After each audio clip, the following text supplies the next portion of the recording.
Hello, so today I wanted to talk about the new TP-Link router that I showed on my last video.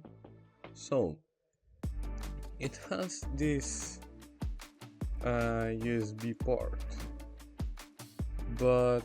and I connected a SSD to it, and it didn't work correctly. It didn't work right. So I disconnected it from there, and you know what, I took a new SSD to check this problem, if it's with that SSD only. So let's select our SSD and let's check what speeds we will get.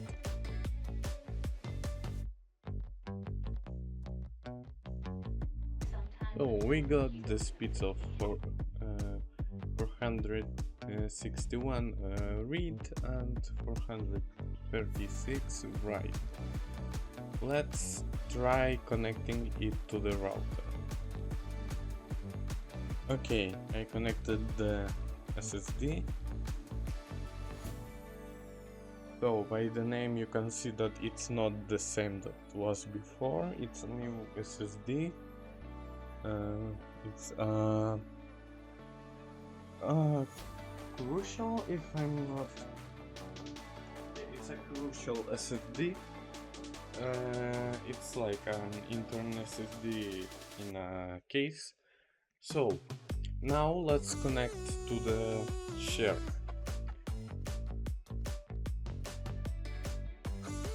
To do that, we basically just go this PC, network drive, and let's see, it's mounted as G, so G, and reconnect. That's me. Okay. What if we go? No. Huh. Oh, maybe the G, I think. Maybe like that? No. Oh, different credentials. Oh, yeah. That's the problem. No. Yeah, wait. It doesn't even have credentials. So. Oh.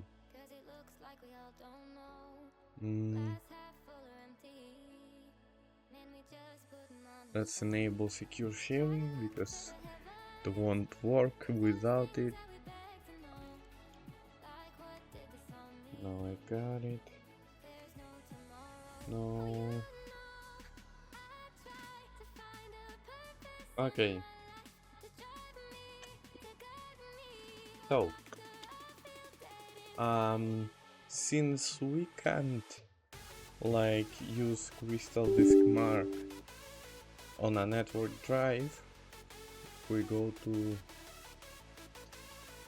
we go here, we can't really select the drive because it's well, if you have the drive appearing in network, then yes, you could. In my case, it won't appear in network, so I can't really test it with crystal disk mark. So I will use crystal disk mark to create a file. So here we have a 1 GB file that I will copy. Thank you. Stop. And thanks for the 1 GB file. Properties 1 GB. Now let's try copying it to the share. So we can see that our SSD is running at flash drive speeds, and I don't know why, because Okay, let's let it run, because I also have server, that is a laptop, as I shown on my old videos, and it don't have like these problems. So it's the problem of the router, because well, I guess that having a router as a server is not the best idea. Let's try renaming it so now we can check the read speeds. Yeah, read speeds are a little bit better, but still at the level of a flash drive or a Raspberry Pi running a FTP server and overheating. So yeah, even a Raspberry Pi will get this job done better in general.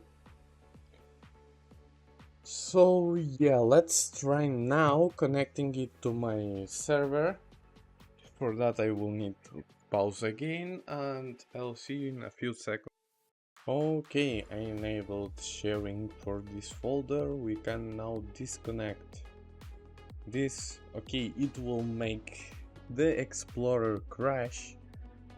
Maybe disconnect drive. And let's add, no, I want to mount it as a network drive. So let's, and I mounted this as F. Let's try. Yeah, it's working. So here we have the same drive, but on my laptop server, that it's here in the same room as I am. So it's not even running directly connected to the router, so it has like worse connection. So anyways, let's try copying this file.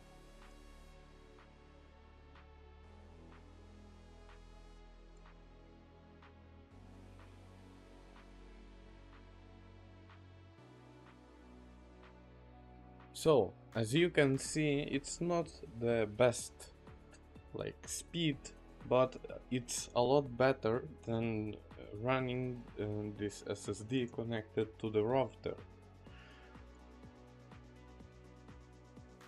I don't really know why. Well, it's not that strange, because our router doesn't have a powerful enough CPU to process copying data.